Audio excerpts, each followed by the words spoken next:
Hello friends, விறகு அடுப்பு சாப்பாடு சாப்பிட்டு இருக்கீங்களா? அதுக்குன்னு ஒரு தனி சுவை உண்டு. அது ருசித்தவர்களுக்கு மட்டும்தான் புரியும். அப்போது இருந்தவர்களுக்கு மட்டுமே இந்த வாழ்க்கை பதிவு தெரியும். இந்த பதிவில் உள்ள அத்தனையும் கடந்த கால தலைமுறையின் அனுபவம். பொறுமையா கடைசி வரைக்கும் கேளுங்க. விறகு மண்டிக்கு போய் விறகு வாங்கிட்டு வரணும் என்பார் அம்மா. அப்பா விறகு மண்டிக்கு கிளம்புவார். பின்னாலேயே நானும் அண்ணன்களும் போக வேண்டும். நாங்கள் தான் டெலிவரி செய்யும் அமேசான்கள். விறகு மண்டியில் பெரிய பெரிய மரங்கள் அடுக்கி வைக்கப்பட்டிருக்கும். ஒரு ஆள் எப்போது பார்த்தாலும் கோடாலி வைத்து விறகுகளை பிளந்து கொண்டே இருப்பார். ஏன் என்ற கேள்வி ஒரு தடவை கூட அவர் கேட்டதில்லை. 2 குண்டு விறகு வைங்க என்பார் அப்பா. குண்டு என்பது ஒரு எடை அளவு. கடைக்காரரும் விறகை எடுத்து தராசில் வைப்பார். நான் அந்த குண்டாஸ் ஆக்டை வேடிக்கை பார்த்து கொண்டிருப்பேன். தராசு என்பது பெரிதாக இருக்கும். குருவாயூர் கோவிலில் துலாபாரம் போடும் தராசை விட பெரிதாக இருக்கும். லார்ஜ் ஸ்கேல் தராசு. வலது பக்கம் விறகு கட்டைகளை வைக்க வைக்க அந்த தட்டு இந்திய ரூபாயின் மதிப்பு மாதிரி கீழே இறங்கும்.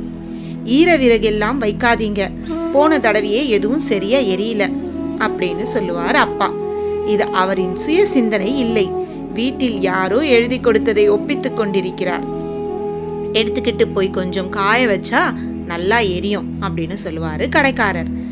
காயமே இது பொய்யடா என்று தெரிந்தும் அந்த விறகை வாங்குவதை தவிர வேறு வழி இல்லை.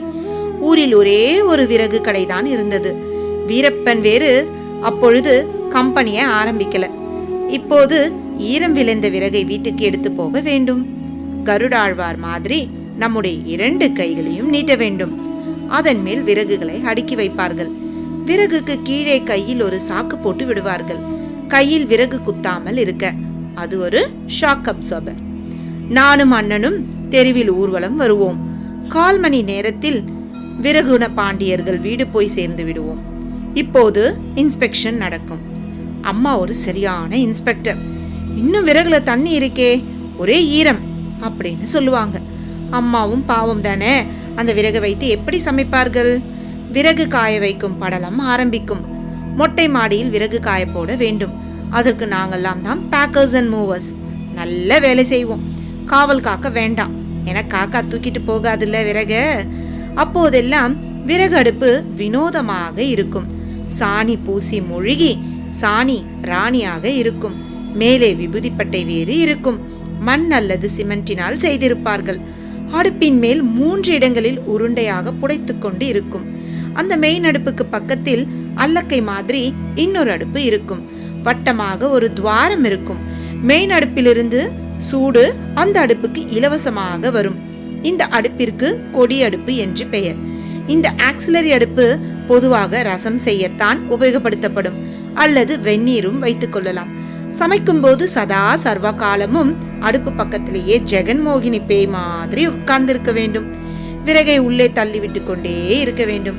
அவ்வப்போது விறகு அணைந்து புகை மூட்டம் வரும். சச்சின் படத்துல ஜெனிலா வரும்போதெல்லாம் திரை முழுக்க ஒரு புகை வரும் பாருங்க, அந்த மாதிரி கிச்சன் முழுக்க புகை வியாபிக்கும். இப்போது விறகை ஊதுகுழல் வைத்து ஊத வேண்டும். டேய் வந்து கொஞ்சம் அடுப்ப ஊதண்டா அப்படின்னு கூப்பிட்டுட்டே இருப்பாங்க அம்மா. அண்ணன் போய் ஊதுவான்.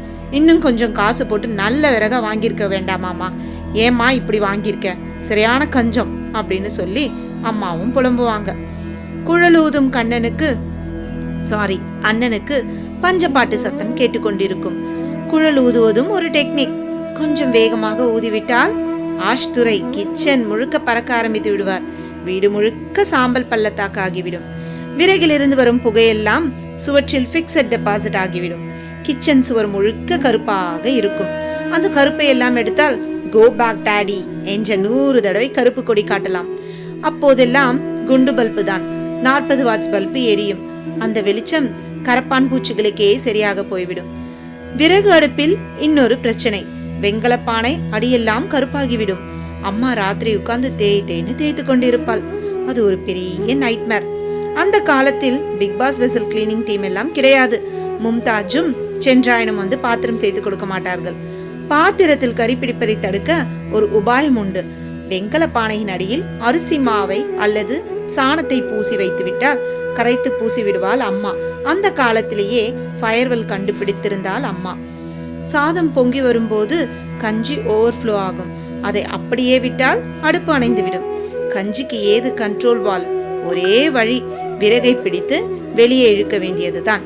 சமையல் முடிந்து விட்டால் அடுப்பை அணைக்க வேண்டும். அதுவும் ஒரு டெக்னிக் தான். விறகை வெளியே இழுக்க வேண்டும். அதன் மீது லேசாக தண்ணீரை தெளிக்க வேண்டும்.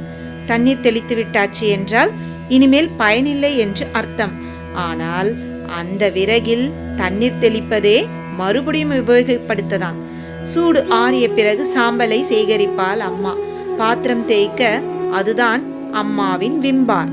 கிச்சனை விட்டு அம்மா வெளியே வரும்போது தலையெல்லாம் சாம்பல் துகள்கள் இருக்கும். கண்கள் சிவப்பாக கன்றி போயிருக்கும். ஆனால் தட்டில் வெள்ளை வெளேர் என்று சாதமும் சாம்பாரும் வந்து விழும். பல ஆண்டுகளுக்கு பிறகு இன்று என் வீட்டில் இருக்கும் கிச்சனை பார்க்கிறேன். மேடையில் இருக்கும் கிச்சன் ஆக்சசரிஸை நோட்டம் விடுகிறேன். கேஸ் ஸ்டவ், பைப்டு கேஸுடன், micro oven, rice cooker, induction stove, coffee maker, chapati maker, bread toaster, sandwich maker, electric kettle, விதவிதமாக மாவரைக்கும் கிரைண்டர். ஆனாலும் குழு குழு ஃப்ரிட்ஜுக்குள் ரெடிமேட் இட்லி மாவு தான் மிஞ்சும். இவ்வளவு சாதனங்கள் இருக்கின்றன. வேண்டிய அளவு பிளக் பாயிண்ட் இல்லை. இருக்கும் 1-2 பிளக் பாயிண்டிலும் செல்போன் சார்ஜர் நிரந்தரமாக குடியேறி கொண்டிருக்கிறது. இன்றைய உலகில் விறகு அடுப்பும் காணவில்லை. உணவில் அந்த காலத்து சுவையும் இருப்பதில்லை. ஏனோ எனக்கு என் அம்மாவின் நினைவு வருகிறது.